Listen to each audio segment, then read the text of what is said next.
Hi everyone! Welcome back to More Than Just a Story, the book review section of the channel. Today, the guest star is Kelly Barnhill, because we'll be talking about The Girl Who Drank the Moon. This is a warm, comforting story. It develops in a town covered by mist called the Protectorate. There, people live afraid of a witch who is believed to be dangerous and cruel, one who demands an annual sacrifice in order to not attack the village. Therefore, each year, the youngest baby of the town is chosen by the council of elders and taken to the woods. It must be mentioned that all the people who live there are separated from other villages. They know nothing else apart from what the people who govern the place tell them. On the other side, deep down in the woods, there lives an old woman called Shan. She has magic powers, but not just that, she's a master. And every year, for some unknown reason, people seem to abandon a baby in the middle of the woods. As she knows it will probably happen this year too, Shan wastes no time to go and rescue that little person. But something unexpected will happen, and on that once-a-year night, she might have to do more than just save someone, and for a little longer than she had expected. Now you know how it all starts, but if you haven't read it yet and felt caught by the summary, then you should stop the video right here and come back when you've finished reading it, as there will be some spoilers. Hesitate no more and go for it. If this sounds like something you would give a chance, you'll very surely enjoy it. Let's go to what I get from this book. And remember, this is my opinion only. I'd like to start with what I learned from the Sorrow Eater. She is a person who was consumed by grief herself after what happened to her community and could never be happy ever since. Nevertheless, she found satisfaction from eating other people's sadness and, at the same time, somehow stealing their happiness. When her own people were taken away from her, she felt lost. This made me think about the capacity to keep sadness and grief within our hearts. Losing a person is losing someone with whom we shared memories. There are only a few witnesses to all those moments, and then they are no longer there. But this story also made me think that the same way feelings can be infinite, sadness can dwell in our hearts for a long time.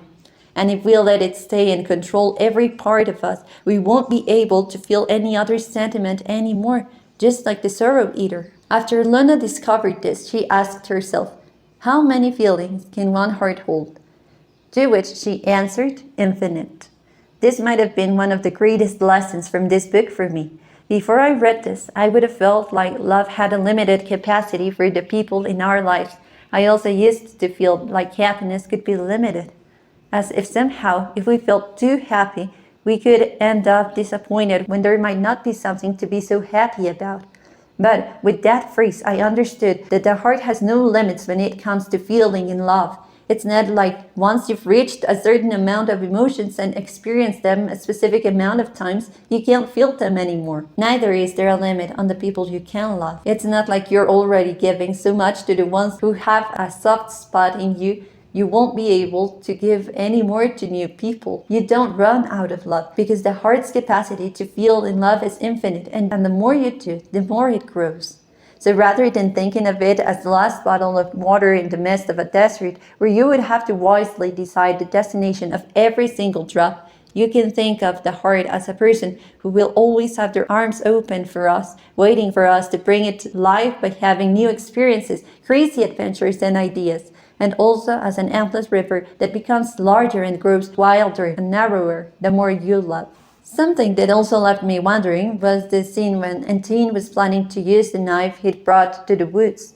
Entane was not a bad person. His nature was the most calm, kind, and true. But when it came to saving the person for whom he felt the greatest love, he wasn't planning on taking a step back.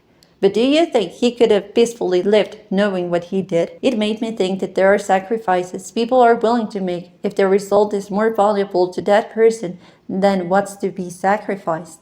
Another thing I learned comes from a phrase Luna says. Summarizing, she talks about love being a compass and knowledge being a magnet. I think knowledge is like power here, because knowing things gives a person the power to help or harm people. But love is what guides and helps a person understand how to use this power in whatever form it comes, whether it's magic or knowledge. Love is the compass that should guide our actions, not sadness or power. There is a part in that book where Glurk tells Firion he will know who he is if he finds out what his place is. But Firion then wonders what his place is and how he can know that. So Glurg, trying to offer an answer, mentioned a place where dragons were known to have lived. But Firion is not completely satisfied with this. This made me think, how is it that we can't discover what our place is? How can we know who we are? Firion was not satisfied with living where dragons used to live. For me, this means that the place where we come from doesn't necessarily define who we are. Maybe, like Firion, we do feel proud of who we are and of the community or place we belong to. At the same time, however, there are other parts to us too. There are things that make us an individual, not just one of a community or of a group of people. Firion didn't want to live where it was said the dragons had lived, even though he is a dragon himself, but this didn't make him less of a dragon, nor did it mean he felt ashamed of it. It just meant that he did feel like a dragon, but that was not the place where he wanted to be. The dragon would always be him and a part of him at the same time. But he had more interests and other things he wanted to be. Not that being a dragon was too little for him, but rather that he wanted to be other things too. Also, he made really great friends who became his community and his family as well. Now he had a larger family. We understand from what Glurg says that one person can be many things. A person can be a friend, a sibling, a parent, an artist, a scientist, a colleague. For the people around us, one name represents different things. Some of them only see one part of who we are. Others have the opportunity to see all of ourselves. But the most important thing is that you know who you are and what you are to yourself. Now the question is, do you think that helps define the place where we belong? I think it does. But I also think that the same way we are many different parts, we can have different places that feel like us. Another thing I really liked was what they say about hope and the metaphor the author uses. I can't explicitly say it, of course, but the point is, it talks about hope being like an itsy-bitsy something scarcely emerging inside our hearts. Nothing that could change reality. It can start very, very little. But as it grows, it's capable of filling a field, the kind with grass and many hectares, and it sticks to you. And then everything seems brighter and feels like there are possibilities. I think that throughout the book, we can see how many characters at some point are brave and risk something because of a really strong feeling or belief. But we can also see how at some point they are hesitant. And Tane was brave when he decided to go against the Protectorate's rules and go look for whom had been tormenting the townspeople, even at the risk of being taken prisoner or losing what little affection was left in his uncle's heart for him, or even being killed. But at some point, all he could do was watch something happen. Luna had to be brave when she faced the person that could harm her grandma and her dearest friends, when she had to admit to herself the truth she'd been denying. Etienne is brave when she leaves the tower to go with the person she loves. The madwoman was brave when she decided to resist and not give up on her daughter at the beginning of the story. And finally, one of the main messages of the story, in my opinion, is the part when we gather all the pieces. I think one of the main messages is to have curiosity and be brave enough to go in search of answers. In that protectorate, the townspeople never questioned what the council told them. They just believed everything those guys would say. And even though it affected everyone, they simply got used to it. Shan, who was voluntarily involved, although not completely aware of the situation, also didn't know that something was off about the protectorate. The things they did were very strange to her, and still, she didn't investigate any further. I think what this book says is, have curiosity all the time, because it will lead to reflections. And it tends to lead us to less manipulation. It makes you aware and helps you acknowledge all the points of view or side of a situation. But you have to face the fear first. When Etienne questioned the terrible things the Protectorate did, he not only had no answer, but he also received bad comments from the council. He was on the tightrope of losing the job that made a living for his family. Another example is when Shen could have investigated more about the Protectorate, but she never did.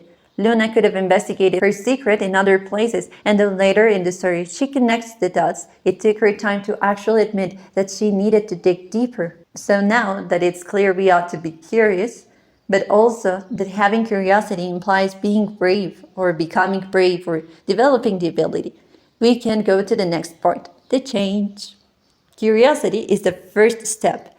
When we are aware and informed of the situations or things our curiosity resulted in, we have to act. But for that, we not only need bravery, but also hope, even if it starts as something that cannot even be quite visible. And it's necessary to believe in magic, like the one they talk about in the book. And with this, believe in things turning out for the best. So I think this question gets us somewhere else. Have you feared the witch without exploring the woods first?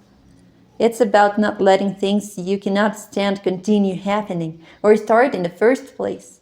It's about being brave and not letting the council or any other person or thing decide what the truth for us will be and determine an important aspect of our lives. Even when there were moments of fear and stepping back, there were more of bravery.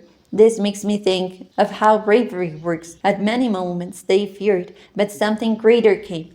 And then they were upon the choice of facing the situation, even if it made them feel terrified, or to just let things happen and risk losing whoever or whatever they love. But something that I absolutely adored is that in this book specifically, it shows that love can overcome fear.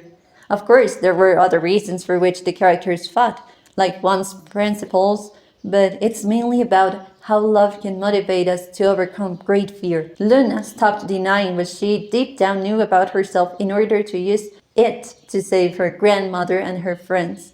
And Tane decided to begin the quest for the witch in order to save a person he loved. Ethine decided to leave the tower because she wanted to be with the person she loved. The map woman decided to resist. And that's it. Do you agree? Do you disagree? Don't forget to comment your opinion on the comments down below. If you like this video, don't forget to subscribe. And I'll see you next time.